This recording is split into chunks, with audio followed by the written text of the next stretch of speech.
I sold and then bought back my own cafe. Hospitality is a constantly moving beast. How do we make money?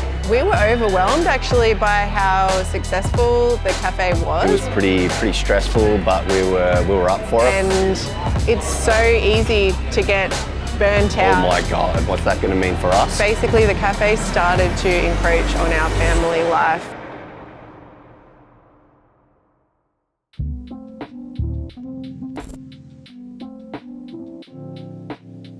So a big part of why we decided to come down to Thirroul was actually personal. At the time, we had a small cafe in Enmore, Newtown, and we had a baby, a really young baby, only 6 months old. We wanted to come down and just go back to the beach and just set ourselves up. We had no intention to set up a cafe down here at all. The original vision for Thirroul, which is not really what it is today, but it was a tiny espresso bar, mainly takeaway focus. We had a tiny espresso bar in Enmore, and we were kind of roasting in a shared facility. That was very small. We had 8 staff. We were outsourcing our roasting to someone else. That's when we decided to open Thirroul. There's hardly any roasters down here, so we were like, let's be those specialty roasters that kind of serves as a beacon for specialty coffee on the south coast. Thirroul felt like the perfect spot. I surfed at Sandon Point very regularly, so it already kind of felt like at home. So for me, it was kind of a really natural fit. We just had a kid. We were 6 months in. We're like figuring out how to be an adult, and we're like, this is a beautiful place to live. Let's just do business here as well. That's when we decided to open Thirroul, and the head count like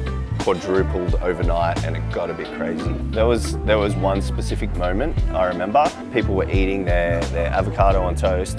We received a delivery of our coffee, and it like completely had to upset everyone and all their breakfast just to get it inside the cafe. At the same time, we had customers walking into our back office, and Grace was on the phone trying to take orders for our wholesale company. Logistically, it just didn't work, and I was like, what are we doing here? It just started to become sort of clear that this would not be the black market coffee home forever. So we moved our office and our roastery back to Sydney. We all of a sudden had this big space where the roastery was gone and the office was gone. It was pretty simple, like the only option for us was to add more tables. We went from having a 30-seater cafe to having almost 100 seats. We were overwhelmed actually by how successful the cafe was. Within a few months, it became really obvious that it was going to take a lot of commitment from a time perspective for us to keep the kitchen at the standard that it needed to be at. And I just didn't have the time for that. We were growing our wholesale business. I needed to be there monitoring quality, helping with the roasting, procuring coffee beans, and I just couldn't be down here behind the bar making food all the time. And basically the cafe started to encroach on our family life a bit more than what we wanted it to,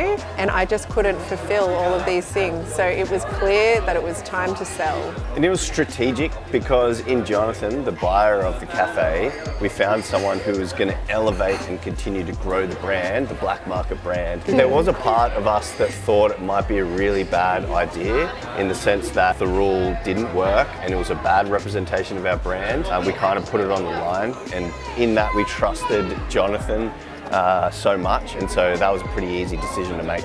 The sale process was pretty seamless. Obviously, we were still the coffee suppliers, so it was also in our best interest to make sure that they were going to continue to be successful, and we loved working with them. Handing over the keys felt great. Once we had decided that it was what we wanted to do, it was like being liberated. We were finally able to focus on the things that we wanted to focus on, like wholesale coffee roasting, buying green beans, and of course, let's not forget, in that time, we became a registered training organisation, and that took a lot of work on my part. Fast forward 3 years, the Thirroul Cafe had tripled in size. So the previous owner, Jonathan, I saw him every day. So I was in constant comms with him, and we had kind of turned down taking over the cafe for the last year. Finally came to a point where it was clear to me that Jonathan really needed to focus on his family. So my immediate reaction when Jonathan first said that he was going to sell was like, oh my God, what is that going to mean for him? What's that going to mean for us? Jess and I had a lot of heated discussions about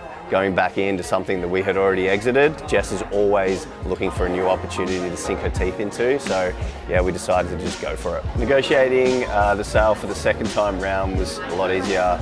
Jonathan was a mate by that time, so we just had a lot of frank discussions. For me, it was super exciting coming back to Thirroul. Starting a new cafe is one of the highlights in business and being in hospitality. I loved coming back because I thrive off the renovation part. It was my turn to sink my teeth into redesigning the cafe, getting the new menu, new look going. So we saw it as a challenge, like how can we build this and design it and structure it in such a way that we can be really mindful of systems and procedures, making sure that we have everything covered so that we can do a really high volume without the chaos. Overall, this whole journey has taught me that you can actually do something that you are really scared to do. I was so scared to buy back Thirroul and that it would completely consume our lives again, but by some careful planning and considerations, we were able to overcome that. So the biggest lesson, I guess, from this whole journey